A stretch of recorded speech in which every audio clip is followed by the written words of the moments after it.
Welcome to NFL Week 4, or as I like to call it, Nut Cutting Week. It's the time when all the teams that are undefeated act like they've already won the Super Bowl, and all the teams that haven't won a game are starting to do draft math. It's exciting. Social video for exactly what you need. Catapult. Unique. Powerful. Creative. And of course, as we all know, the only undefeated team that we know is going to be in the Super Bowl is the Patriots. Guaranteed. Pretty sure they're going to be in the Super Bowl, guys. Again, the Patriots. Tom Brady, Bill Belichick. You heard of them? If you're the 3-0 Lions, do you really think you have a shot? Do ya? Do ya? Giants at Redskins. There are a lot of reasons to hate the Redskins. Their owner, their team name, their field conditions, which are dog most of the time. You're basically playing in sand November to December, or January if they happen to make the playoffs, which is not often. And of course, the biggest reason to hate the Redskins, their total incompetence and general lack of attention to detail. This guy gets it. The Redskins are a landfill for players who are well past their prime, never had a prime, or have been banished from the rest of the league due to off-the-field issues. That's where we store them. Just like all those Atari games that they buried out in New Mexico. Only, in this case, it's players who whip their kids and hit people drunk driving or hit their wives not drunk driving. And that's why Dwayne Haskins needs to thank his lucky stars he has not been asked to take the field yet. Trust me, Dwayne, you do not want to take part in this. This has ruined so many good quarterbacks' careers. Jason Campbell was a rising star at one point. And then the Redskins drafted him. RG3 was well on his way to being an MVP candidate someday until the Redskins drafted him. Joe Gibbs is probably the greatest coach of all time, but nobody gives a shit because, you know, Redskins. It's one of the reasons I'm so happy that Vegas is not taking Daniel Jones seriously yet. This line is great. Take the Giants and the soldier of righteousness that is Daniel Jones. He is out to defeat the forces of evil, players, franchises alike. Take the Giants to cover by so many points, and they might score 49 on their own. Take the over. Definitely take the over. Not only will they score a lot of points because the Redskins are terrible, but so is their defense. So 49, not a problem in this game. Titans at Falcons. While the rest of the nation is waiting for the Jamarcus Mariota experiment to mercifully end, the Titans are still pushing that turd uphill like a Sisyphus that smells like barbecue and chewing tobacco. Derrick Henry, however, does give the Titans a very good running back that they can continue to pummel the already hurt Atlanta Falcons defense with. So they will score some points in Atlanta. Now the Falcons did beat the Eagles a couple of weeks ago. That was at the time allegedly a good win, but Philly was supposed to be good. They're not. And the city of Philadelphia has not been taking it well. I was greeted with smoke. I ran back downstairs. By that time, the ladder truck was pulling up, and ironically, one of my old co-workers took the ladder off the truck, raised it up, and was assisting people down. My man just started throwing babies out the window. Wow. We was catching them. First of all, I would just like to say kudos to this guy. This guy's amazing. Catching babies, being thrown out of windows, a burning building. This man is a superhero. Continue, please. And was assisting people down. My man just started throwing babies out the window. We was catching them. Unlike Aguilar and his mishaps, I like to put that out there. Oh!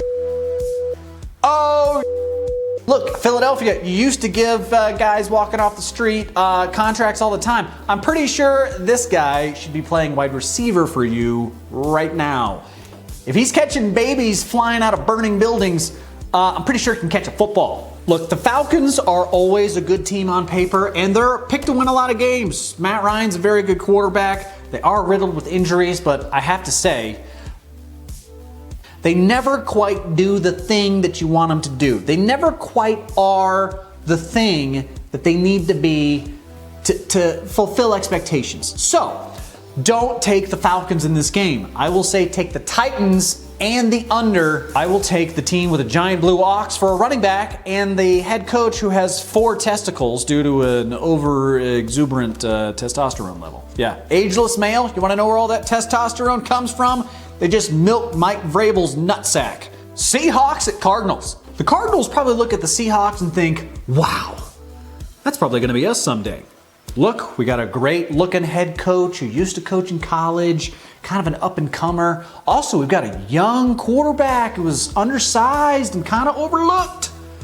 The only difference here is that the Seahawks are good. Turns out looking a certain way and being a certain way are 2 different things. The Cardinals are huge underdogs at home, but don't forget they did tie the mighty, mighty Lions, who are undefeated. Undefeated Lions. Don't forget, Detroit is undefeated, and I will continue to remind people of that despite the fact that no one seems to give a shit. Could they tie the Seahawks as well? Anything is possible. It's not going to happen, but it's possible.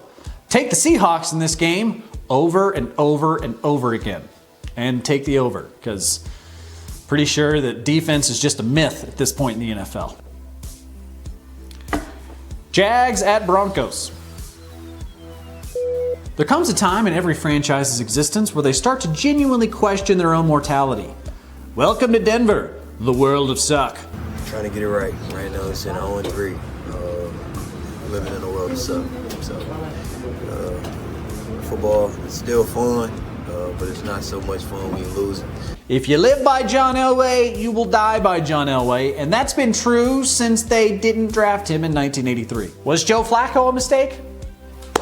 I don't know. Was paying $23 million for a below-average quarterback a mistake? I don't know. I'm just one of these people who expect that if you get paid that much money in the NFL, you're going to solve problems. You'll be a solution to a problem. And so far, Joe Flacco hasn't been a solution to jack. Has he been the problem? No. Has he solved problems? No. At $23 million, I expect you to solve problems. I don't know where I get that notion from. I think maybe it's from the fact that you're getting paid $23 million. You're getting paid more than Von Miller. And I know Von Miller doesn't have a sack this season. No one does on the defense. Really great hire there, Vic Fangio, defensive genius. No sacks, no takeaways. 3 games into the season. It's the first time they've started the season 0-3 in 20 years. They're in the middle of one of the worst losing streaks in franchise history. They just overspent on a quarterback and picked a defensive genius as their next coach.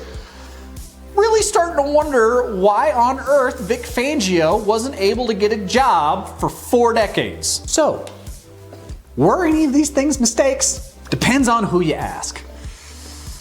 If you ask John Elway, or anybody who has their head up John Elway's butthole, no, none of these things are mistakes. If you ask anyone else, yes, it's a damn catastrophe. Will the Broncos lose to yet another quarterback who was drafted way late and yet still somehow found his way into the NFL ecosystem due to hard work and diligence?